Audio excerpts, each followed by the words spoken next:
I want to look at this critical subject of education. I've just made reference to that splendid volume of essays, Australia Tomorrow, which you can buy now at oztomorrow.com. Dallas McInerney titles his essay simply, Shrink Your Classrooms, Shrink Your Country, and makes the point. Australian school students are experiencing a decline in learning outcomes in both relative and absolute terms across major global educational indices, with notable concerns in the key domains of literacy and numeracy. Writes Dallas, this coincides at a time of record resources and support being extended to Australian schools. Now, Dallas McInerney is the CEO of Catholic Schools New South Wales, which is the approved authority for the state's 595 Catholic schools.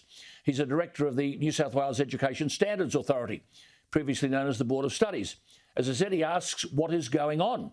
Dallas McInerney joins me. Dallas, thank you for your time. That anthology of essays is called Australia Tomorrow. What is our tomorrow if, as you say, our students are experiencing a decline in learning outcomes in both relative and absolute terms across major global indication indices? Your words. Well, Alan, I think as in life, but also with education, tomorrow always must be better than today.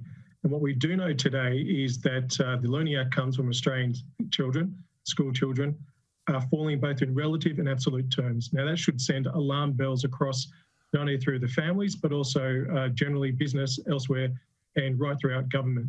If we don't invest and make sure that the human capital of our country isn't given the best start in life, and that commences in our schools, then the downstream consequences of that are too many to even imagine. Right.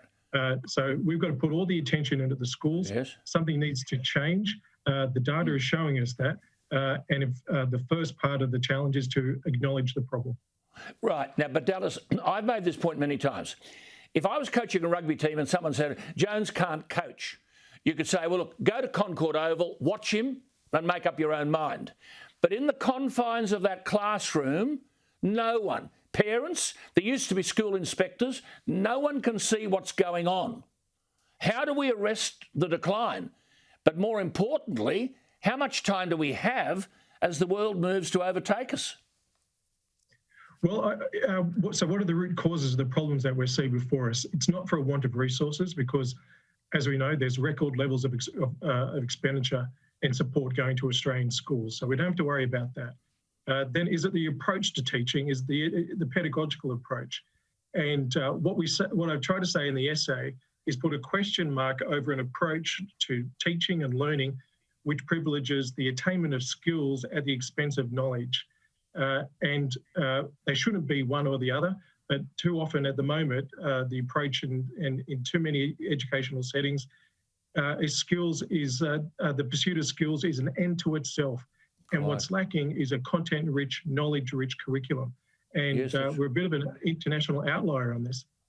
Yes, I mean, you're absolutely right. You cite Aristotle and the claim that there is a lasting power, and there is, in a child's formative experience, that's early in life, through the influence of early instruction. And you say it shapes the future contours of both mind and character. But Dallas, if education has become indoctrination, what is the shape of the mind and character of our young from the failure of education in their formative years? Well, it can't be indoctrination, and nor should it be indoctrination from either end of the spectrum. What should be ignited is curiosity and positivity, because if your kids are positive, they're leaning into it, and that begets curiosity. And nothing powers the learning journey of a kid more than curiosity. And if we keep advancing material and put it into the classroom, which has this negative view of the world, a miserablest mindset, how our history is bad and we should be ashamed of everything that's gone before us, well, why would a kid pick up a book and learn more about that? I'd walk out the door as well. And it doesn't have to be that. We've got so much to celebrate, not only the history of the country, but what the future is. And the best way to impart skills, which are important, I'm not saying these skills of collaboration, empathy aren't important, but the best way, if you want to build up these skills, They're done when they're intrinsically linked to content-specific curriculum. Quite, I agree. And make kids excited about learning. Make kids, what am I going to learn today? I mean, you've talked in that essay about a soft skills, and you've alluded to it tonight in the interview, a soft skills version of curriculum, meaning stuff taking the place of knowledge. So is there a body of knowledge that a child should have when they leave school? And is that specifically spelt out? I mean, for example, can they multiply? Can they spell? Can they pronounce words? Because with the whole of word learning and not phonics, they don't know how to pronounce a word. Do they know anything about our geography and history? I mentioned to a double-degreed young man yesterday about Maryborough, and he didn't know where it was. Another had never heard of Gunnedah. And these people have entered the adult world. How do we spell out the body of knowledge they should have? Well, it's easy. Work back. Look at the knowledge possessed by the most successful adults, and that's what we should be concentrating on giving the children, as you say, in their formative years. Now, there are the foundational skills, the key learning areas, literacy and numeracy, and we shouldn't be afraid to stretch our kids. That's not to say we're going to leave kids behind, but there's often talked about the bigotry of low expectations, and they cannot be visited upon Australian school children. No, that's great. Learn. That's a great point. They can learn.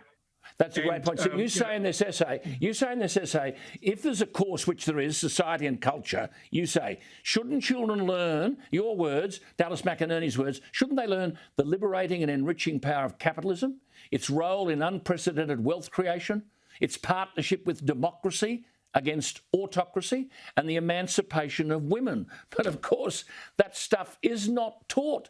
And you say we risk shrinking the great educational and knowledge panorama that should be available to all school children without interruption or interference. Well, look, Dallas, before you go, I mean, you opened by saying we're running out of time. I mean, as I said to Morris earlier, it's 5 past midnight. How do we turn this around? Well, you start now. Let's get kids back in the classroom because they've had more than 100 days at home. This is where I think we've got so much to catch up on, but let's not put them in a hothouse once they get back in there. I don't want to scapegoat the teachers. They're professionals. They know what to do. We've done it before. We don't have to reinvent the wheel. It's what's gone before that has served us well. We just need to rediscover it. It's about content.